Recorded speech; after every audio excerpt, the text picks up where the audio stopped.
Hi, good afternoon to everybody. It's a different hour, but we make the shiur now. So we're talking about Parshat Korach. ויקח קורח בן יצהר בן קהת בן לוי ודתן ואבירם בני אליאב ואון בן פלט בני ראובן. So we'll talk about what we call in Hebrew צמד חמד, דתן ואבירם בעזרת השם at length on Shabbat afternoon.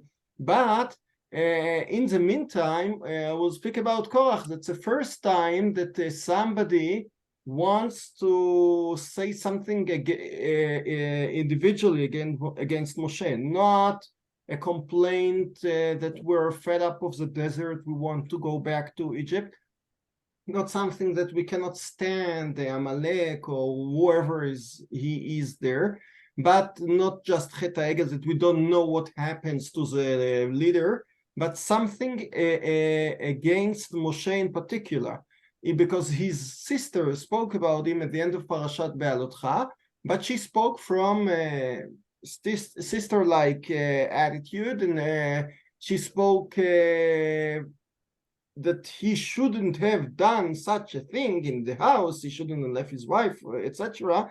Whatever she said wasn't something, was rechilis, was maybe not she didn't estimate his maila, his virtue, but she didn't speak against him. But that's the first time that somebody speaks against him. ויקומו לפני משה ואנשים מבני ישראל 50 ו200 נשיאי עדה קריאי מועד אנשי שם. So we know from the pasuk that Korach and his people were very famous, or were presidents or something like this. But how do we know that Korach was rich? We know Korach, the Gemara in Sanhedrin says that not many people were so rich as Korach. How do we know that? From the Psukim, it's not clear. And how do we know that Rashi starts with this question? וכוח שפיקח היה, מה ראה לשטות זו? He was clever, even though he chose to confront Moshe. Why?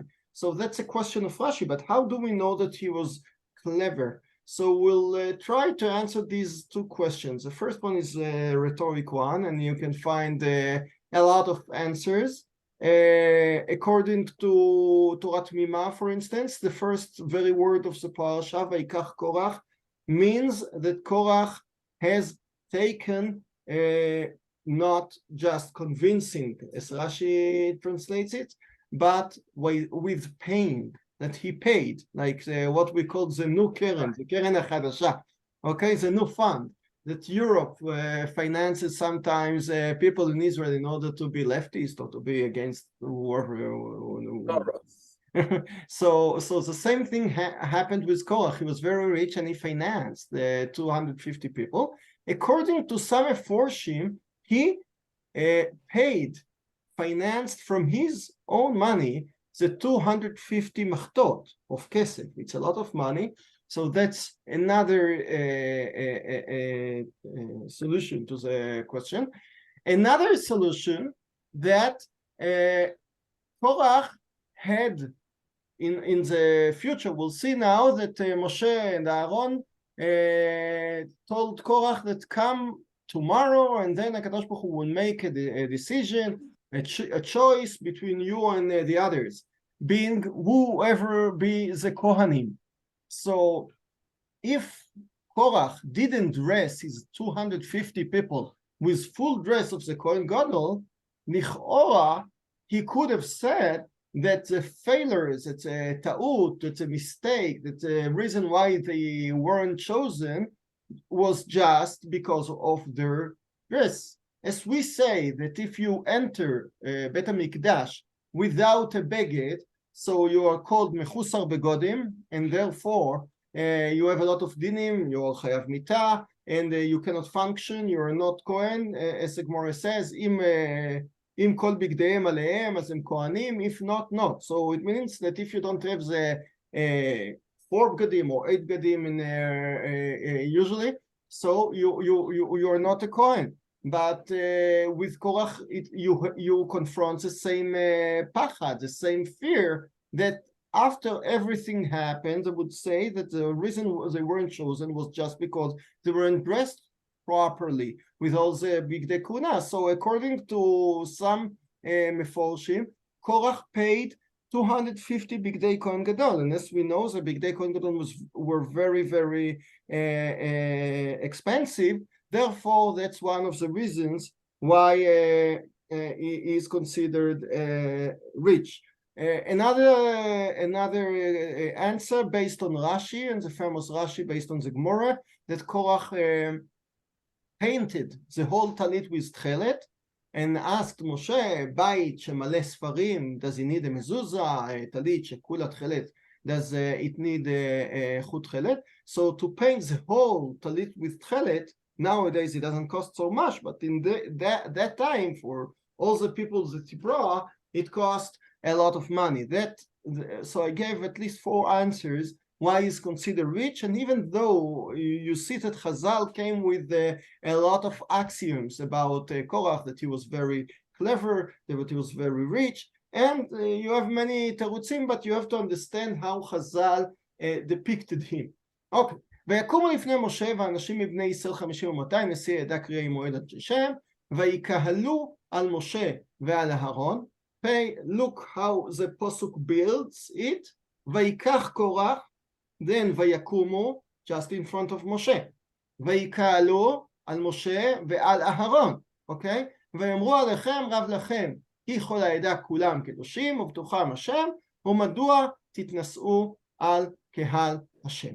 Okay, so why did you choose for yourself all the good jobs of Kohen, of Moshe Rabbeinu, of leader? And that's basically the Tana of Korach. As we know, as we can understand from the Pshat, and who Rav Kook expanded it and spoke about it at length, Korach symbolizes in a way the way of Christianity, because Korach doesn't like hierarchy. He doesn't like Moshe and Aaron being superior. And as we know from the Maharal, the name of Aaron symbolizes superiority. The Maharal says something very interesting. Look at Aaron. Basically, if you write in Hebrew Aaron, you write Aleph, Hey, Resh, Vav, no? But basically, Aaron is written in Ktiv Chaser without the Vav. The letter Hey is the middle one between all the otiyot from 1 to 9. If you count from Aleph is 1 and Tet is 9, so the middle one from the achadot, the singular letters, is Hey, is exactly in the middle. Let's choose a number between 1 and 9, so the 5 is in the middle. Hey, symbolizing 5, is in the middle.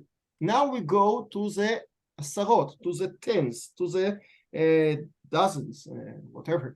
So we have from the ot yud, we have yud symbolizes 10, kaf symbolizes 20, lamed symbolizes 30, and mem symbolizes 40. So we have 4 letters symbolizing the tens,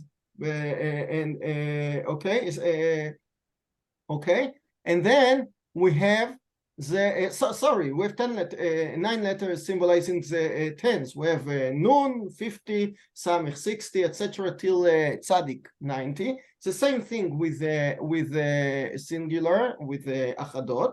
So the middle one, as we spoke about Hey, now we speak about the Nun. Okay, so Nun is in the middle of the asarot of the from Yud to Tzadik. Then we have Kuf, Reish, Shin, and Taf. Kuf, 100, Reish, 200, Shin, 300, and Taf, 400. We have 2. It's actually Zugi. Okay, we have 4. So we can say that Reish or Shin are in the middle. So for the Maharal's needs, he says that Reish is in the middle.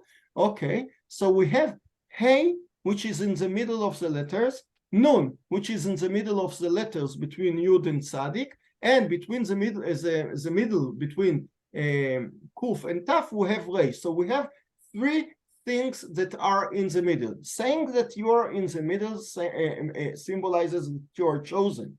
because if you look on society, so you have people extreme on the right, people extreme on the left, and the very center is symbolizes the majority. And you can say, you can look on the Mishkan, on Parashat Bamidbar or Parashat Nasro. So you have Bnei Israel, 4 machanot, 4 camps, including each one of them 3 tribes each. But the middle is a Mishkan, and even Bnei Levi are around the Mishkan. So the same thing happens here. Aharon is Nivchar. His Shevet, his tribe is chosen upon all the tribes of Am Israel. So that's the first choice.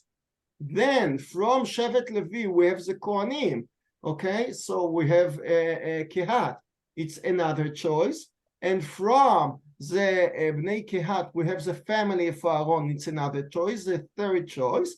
And on them, we have the Ot Aleph symbolizing the head on it. That's what the Maharal said, that Aaron was chosen in 3 choices. Okay, and we know that Aaron gets into Kodesh HaKodashim, and as we know, we have 3 people that are murchakim, that are expelled from the Beit HaMikdash. It can be Metzoira, it can be Tmemet, and it can be Stam Tumat Keri, whatever. And sometimes it's just from Machane Shechina, sometimes it's from Machane Levaya, sometimes it's just from Machane Kehuna. So we have 3 entrances to Beit HaMikdash, and Aharon is the only one, because he's the head, that can go through all the gates into Kodesh HaKodashim once in a year, according to the most of the Meforshim, every day if he wants, according to the Gra, his explanation to Parshat Achrimot. But basically, there are 3 gates that Aaron was chosen, and Korach wants to negate, to ask, to confront these 3 bchirot, these 3 choices. And usually, as Rav Kook explains, Korach wants to symbolize the Christianity, that there is no one that is more than the others, but we have a flat Kedusha. Everybody is Kodesh. Everybody can reach everything. And nowadays we have it with a Shivyon in a Chilonik, in a non-religious matters and all, but the same thing happens in the non-religious world, that we speak in the name of the Shivyon, of equality, to equal things that are not equal.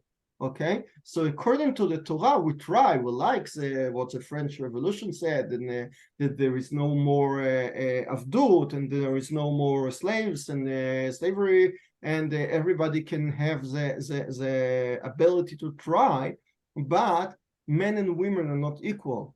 Men from different places, they don't have in the same opening start. We can give them, but basically they don't have. We cannot say that the Kadosh Baruch Hu created them in a way that they all have. And that's what Korach wants to say, and Rav Kook found him, like Christianity and like modern world, wants to try to flatten, to make it flat, okay, the world, in order that nobody would be special. And But originally, Hashem said, "Vatem tili mamleches kohanim v'go kadosh," that you're all kohanim, okay, and the go kadosh. Okay. In other words, like they're trying to turn the clock back. So what you say is a good question. We don't understand completely what's the world, what's the sentence of Vatem tili mamlechet kohanim mean. And you know that a lot of Meforshim, the Zohar and the Chassidut, try to say that Korach was, since he was tzaddik, basically, and he wasn't just a Rasha, so they try to understand that at the end of the days, in Bacharit HaYamim, he is right, okay? That his problem was that he presented, he ukdim et zmano, but at the end of the days, he is right. We have in Sefer Micha, I think that HaKadosh Baruch Hu says that לעתיד לבוא, אשפוך את רוחי על כל בשר, everybody will, my spirit will be spread upon everybody, כולכם תהיו נביאים, okay? So it might be that Korach came back to that point in Mount of Sinai, that ואתם תהיו לי ממלכת כהנים וגוי קדוש. But basically, we say that, I don't know why, because Am Yisrael returned, because he didn't want to confront the Kadosh Baruch Hu, because of Chet HaEgel, but they came to a point that there is an hierarchy, and therefore Korach is considered a Choite, because he didn't like the hierarchy.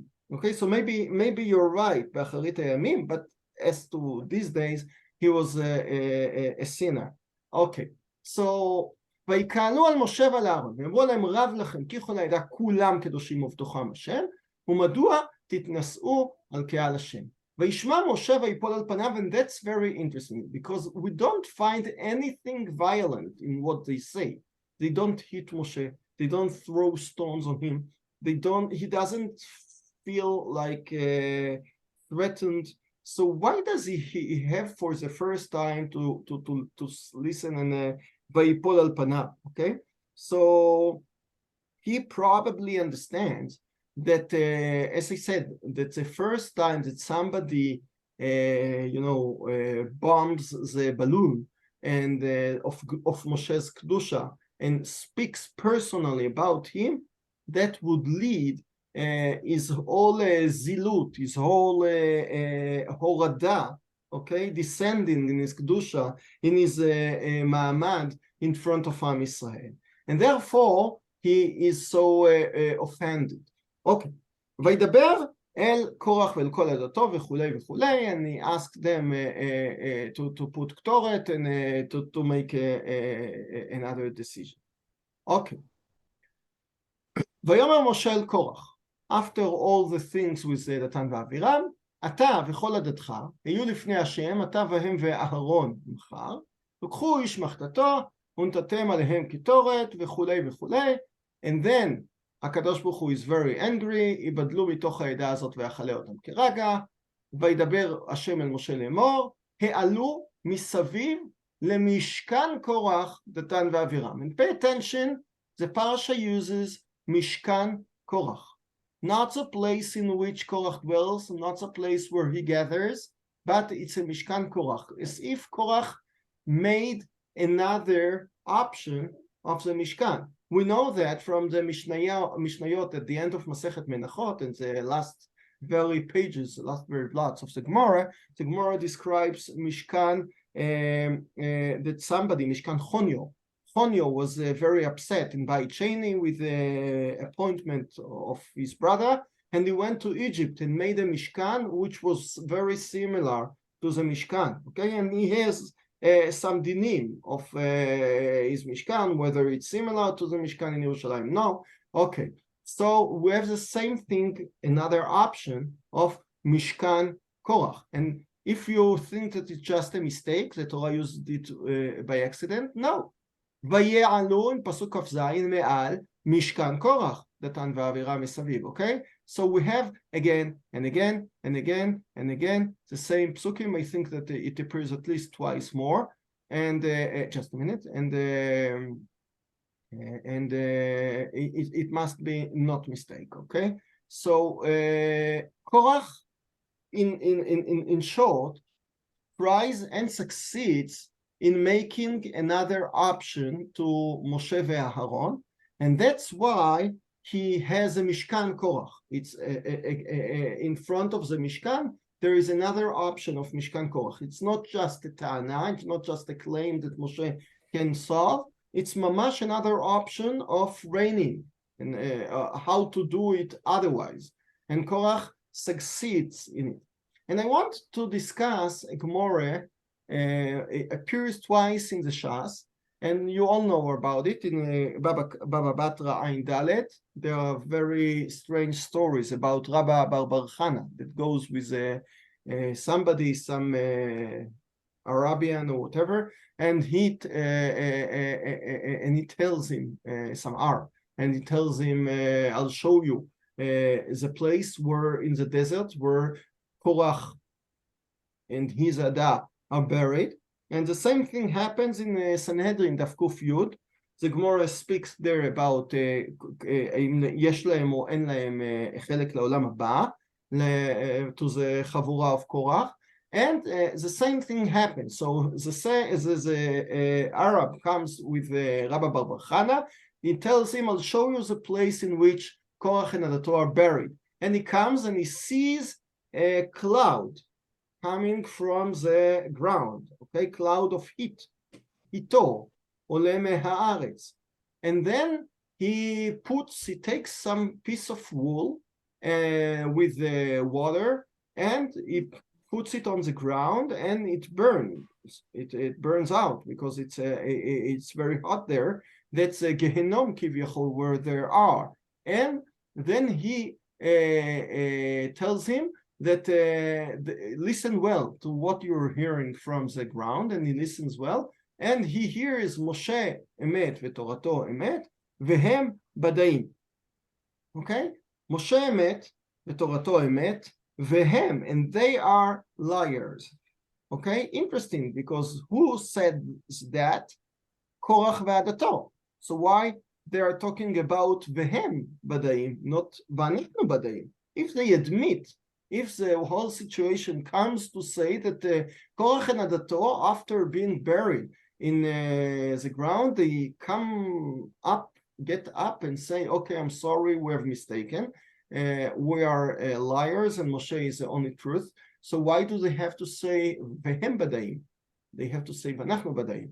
And in general, why Moshe was very mitakesh, was very consistent on burying Korach in the ground. Vayomer Moshe, bezot toda'un ki Hashem shlachani. The only way in which you know that HaKadosh Baruch Hu has sent me לעשות את כל המעשים האלה, כי לא מליבי, אם כמות כל האדם ימותון אלה, if they die like everybody, ופקודת כל האדם יפקד עליהם, they have the ordinary death like everybody, לא השם שלחני. But, ואם בריאה יברא השם, I want HaKadosh Baruch Hu to create a new creature of ופצתה האדמה את פיה, that the ground would swallow them, ובלעה אותם ואת כל אשר להם, וירדו חיים כשעולה, just then would you know, וידעתם, כי נייצאו האנשים האלה את השם. אוקיי? And then ויקח עדתו לדבר את כל הדברים האלה, ותיבקע האדמה אשר תחתיהם, ותפתח הארץ את פיה, ותבלע אותם ואת בתיהם ואת כל האדם אשר לו כוח ואת כל הרכוש, וירדו הם וכל אשר להם חיים שאולה. And because of this end, that enables what the Gemara said twice, as I mentioned, that they are alive in the Gehenna, downstairs. Therefore, they can come up and say, Moshe emet v'torato emet v'anu badaim. So why do you have these all burial, strange burial? Why was Moshe so makpid on making this specific death to them? Why did he want, and what's the whole story with Korach? So I think, and I think I've said it somewhere, that usually when you have a machloikes, when you have a confrontation between two attitudes and two deot, if you want to know which party is righteous and which de'ah is the righteous one, the right one, so you have to see whether they contradict and negate the other one's shita by crooking what they say, by putting them in a lag, in disgrace, by making the other shita as if they say what they never said. Usually in politics, but just between two people arguing. One says something, the other one doesn't want to try to answer him, so he makes fun of what he has said. He tries to depict it as if he said something differently. He tries to hide what's hidden in what he really believes and to show different things. That's what we know is machloket shelo l'shem shamayim, and that's the end of it is that it doesn't last, even in politics or in two people arguing. What Chazal liked with machloket Beit Shammai and Bet Hillel, that Bet Hillel not only listened to what Bet Shammai said, but they were makdiming divreihem ledivreihem. They let Bet Shammai speak with before Bet Hillel wanted. So usually we think that they had a lot of manners. Bet Hillel were very nice gentlemen, and they let somebody speak before them. But no, it's more than that. When you listen to your friend, to the other shita, and put it before you, and even though you speak your own shita afterwards, but the former shita exists without being made funny, without laughter at it, etc. That means that you really appreciate the other one's shita, and that's a real machloket. And I think that what the Midrash or the Gemara in the two places wanted to show, that, as I said, Korach, we don't have time now, but his shita was a legitimate shita. And as you said, Mr. Posner, his shita was maybe based on Vatem Tiyu Li Memlechet Kohanim, and maybe in Achrit Hayamim Korach would be tzodek. And just now, the reason how we do it, the timing how we did it, the people we gathered with, Datan Aviram, they weren't the righteous people, and because of that it failed. But Chazal doesn't want to say that Moshe puts the de'ah of Korach and says it's all nonsense. Am Yisrael, just don't listen to them. Because in the Meraglim, we do see that Kalev and Yoshua try to make Am Yisrael don't listen at all to these shkarim, these lies on Eretz Yisrael. They say, no, Tova Haaretz Meod Meod, don't listen at all. Here, we don't see that Moshe tries to leha'alim. And it's surprisingly, because Moshe lichora tries as much as he can leha'alim, okay, that it will disappear. As a whole Korach v'Aviram, they will be buried in the Adamah, nothing would be left out of them. But you can look at it on the one hand like this, that Moshe Rabbeinu erases dramatically, says, I don't want any remnant out of your shita, out of you. After 5 years, I don't want anybody to remember that you ever existed. Okay, but on the other hand, I think that burial is, as we know, from burial, it's the end of life, but you can make a new life. You can make resurrection, Tchiyat HaMeitim, whatever.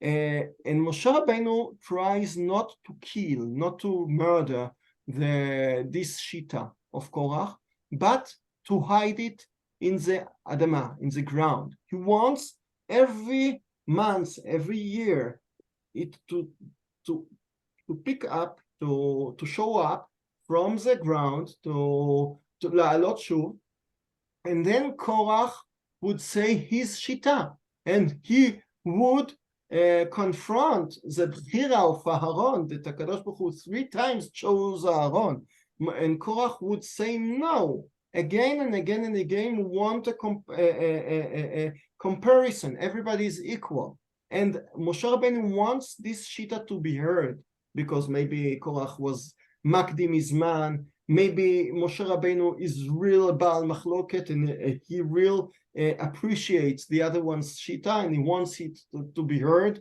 on the podium. So he says, okay, I don't want to erase you, to kill you, to murder you, an ordinary meta.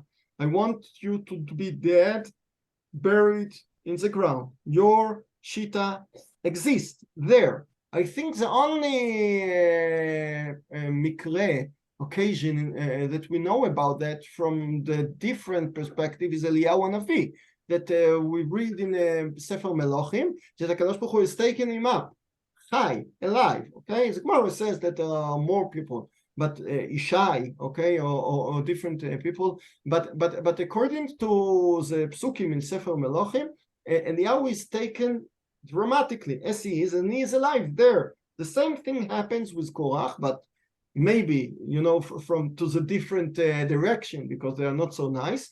They are buried in the ground. Okay, they are not Eliyahu Hanavi, but the same thing happens with both sides, being Eliyahu or being Korach downstairs.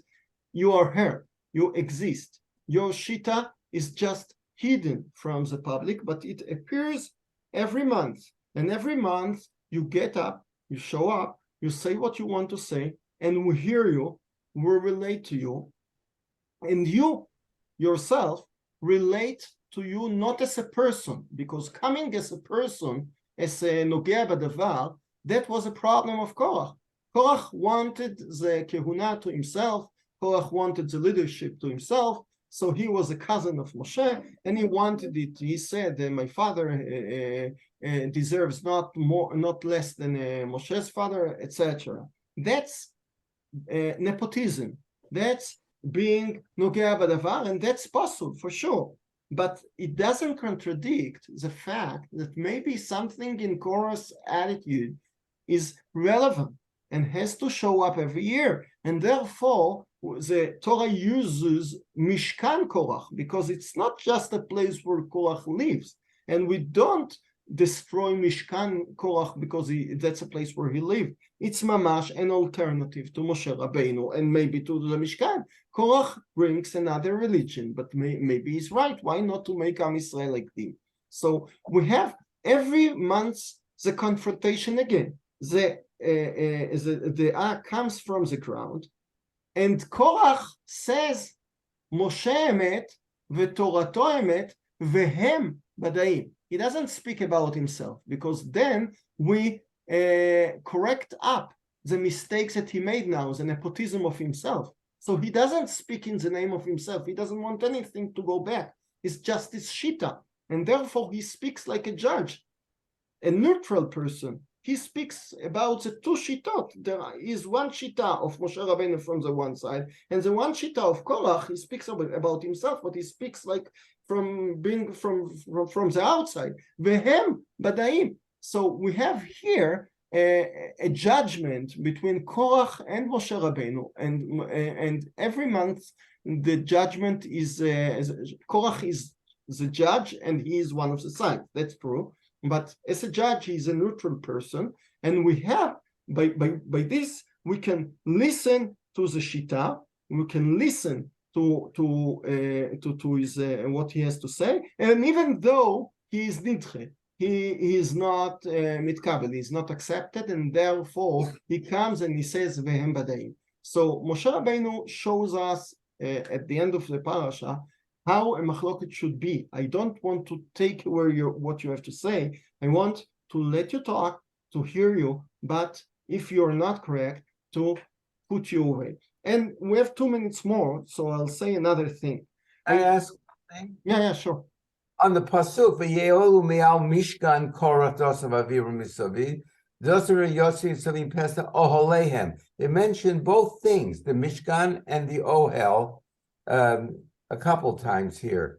Why they bring in ohel? That's like the home. Is it?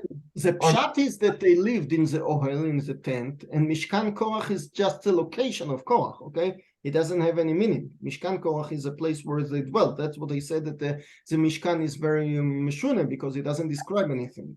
Mishkan Korach dosam vaviram. In other words, it was the whole thing together.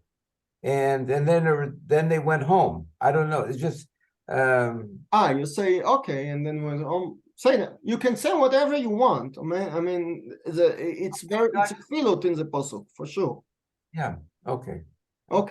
So just to end up, I want to say I said at the beginning that Korach symbolizes, according to Rav Kook, that all the Ashavim, Christianity, and so on. So when we spoke about the machloket last Sfirat HaOmer, I gave a series of shiurim about machloket, and we spoke about how you conceive, how you listen to the different attitudes that you don't name. And we said that many times the world prefers the gray color, as I say, a pitaron, a pshore, a compromise, which is not here and not here. You come to the judge, he doesn't know what to decide, so he says, okay, let's make a compromise, and that's it. Okay, Dayanim judge like this because they're asur ledun in these days according to Din Torah. But sometimes the compromise is not just a gray color, but a mixture of the white and the black. Once you really have your own shita and you really listen to the other shita, then you can make you be in the middle. Because let's say nowadays you want to make a reform in the Marech HaMishpat and you negate it and you understand the problems from both sides, and then you say, okay, I make something but not everything, not because that would enable me to reign or would enable me to function. No, but because that's a real truth. After hearing the two sides, I really make a compromise. And I think that what Moshe does here, as we explained, that Moshe listens to Korach and listens to his attitude and let him stay every month in the desert and show up with his attitude. Therefore, Moshe can get and make the compromise out of it. While Korach basic shita, when he came, Kol ha'eda kulam kedushim, that doesn't mean anything. That meaning taking all the kedusha from Aaron, from Moshe, from the chosen people, and torid et ze, tanmich et ze. And I think that the same shita is the difference between Korach and Moshe and Aaron. Korach wants everybody to be equal, so he takes all the superiority from some people and puts it on everybody, and then he says everybody is equal. Moshe Rabbeinu doesn't go like this. Moshe Rabbeinu starts from superiority for different people and inferiority to the different people. But listening to the all black and white colors, Moshe Rabbeinu can understand that at the end of the day, maybe Korach is right in a way, but his compromise of Moshe Rabbeinu is very different than the compromise that Korach chose and wanted to show him at the beginning. I have to finish because of 40 minutes are about to over. So Shavua Tov, and next week as usual, Tuesday Be'ezrat Hashem. להתראות. Have a good day. Very nice. Thanks.